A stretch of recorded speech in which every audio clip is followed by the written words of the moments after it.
वर्णन के अनुसार अयोध्या के सूर्यवंशी राजा दशरथ को चौथे पन तक संतान प्राप्ति नहीं हुई। एक बार दशरथ मनमाही भई ग्लानि मोरे सुत नाही। तदोपरांत सम्राट दशरथ ने पुत्रेष्टि यज्ञ, पुत्र प्राप्ति यज्ञ कराया, जिसके फलस्वरूप उनके पुत्रों का जन्म हुआ। श्री राम जी चारों भाइयों में सबसे बड़े थे, किंतु अपनी बहन से छोटे थे।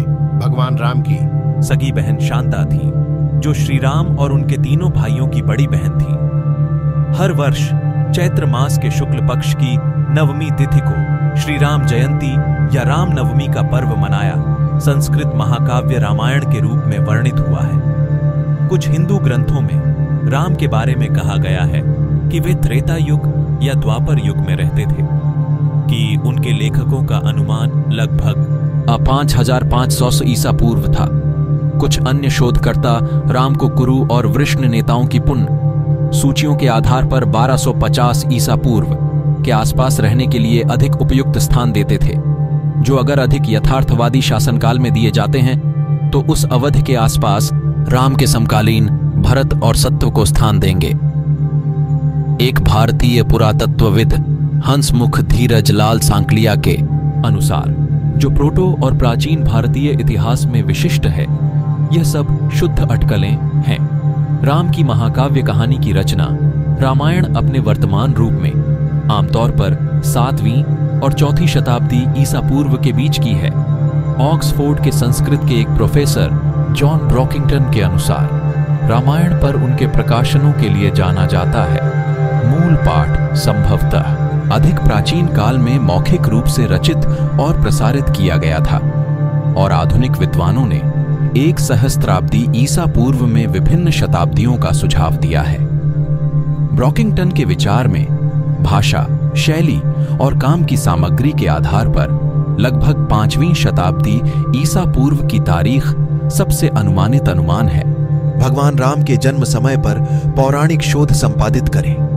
राम के कथा से संबद्ध सर्वाधिक प्रमाणभूत ग्रंथ आदिकाव्य वाल्मीकि रामायण में राम जी के जन्म के संबंध में निम्नलिखित वर्णन उपलब्ध है। चैत्रे नावमिके तिथौ नक्षत्रे दिति दैवत्ये स्वोच्च संस्थेषु पंचसु ग्रहेषु कर्कटे लग्ने वाक्पता विंदुना सा।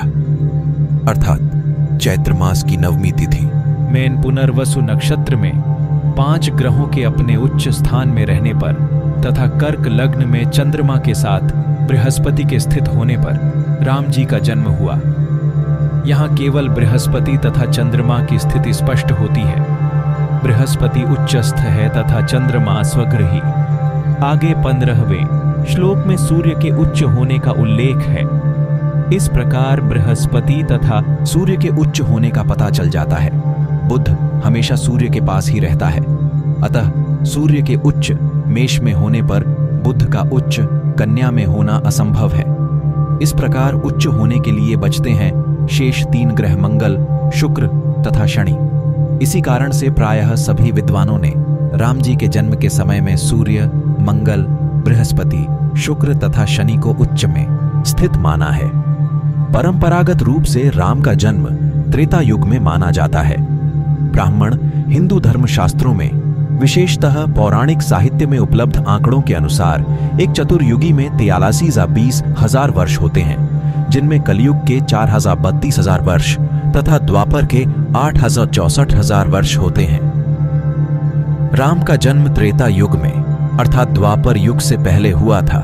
चूंकि कलयुग का अभी प्रारंभ ही हुआ है, लगभग 500 वर्ष ही बीते हैं, और राम का जन्म त्रेता के अंत में हुआ तथा अवतार लेकर धरती पर उनके वर्तमान रहने का समय परंपरागत रूप से 11,000 वर्ष माना गया है।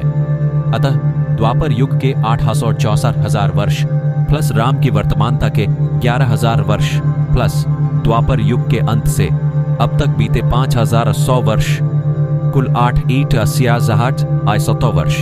अतएव परंपरागत रूप से राम का जन्म आज से लगभग 8,80,100 वर्ष पहले माना जाता है। प्रख्यात मराठी शोधकर्ता विद्वान डॉ. पद्माकर विष्णुवर्तक ने एक दृष्टि से इस समय को संभाव्य माना है।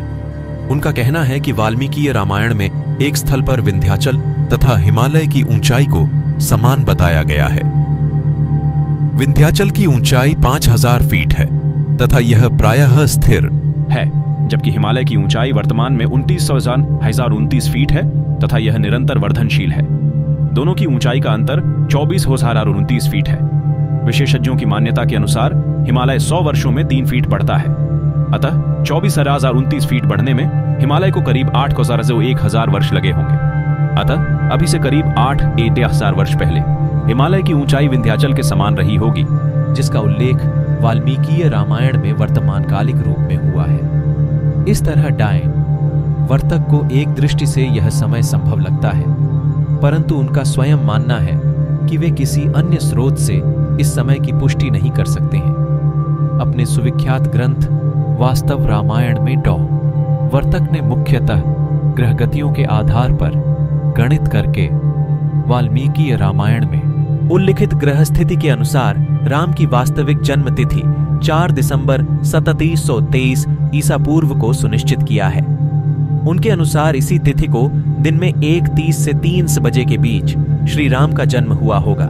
डॉ पीवी वर्तक के शोध के अनेक वर्षों के बाद 2004 ईस्वी से आईसर्व के एक शोध दल ने प्लेनेटेरियम गोल्ड सॉफ्टवेयर का प्रयोग करके राम जी का जन्म 10 जनवरी 5114 ईसा पूर्व में सिद्ध किया।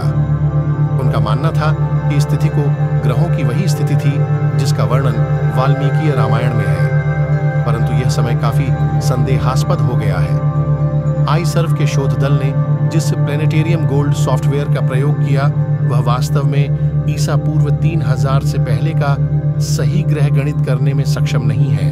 वस्तुतः 2013 ईस्वी से पहले इतने पहले का ग्रह गणित करने हेतु सक्षम सॉफ्टवेयर उपलब्ध ही नहीं था।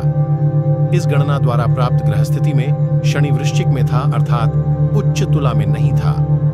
चंद्रमा पुनर्वसु नक्षत्र में न होकर पुष्य के द्वितीय चरण में ही था तथा तिथि भी अष्टमी ही थी।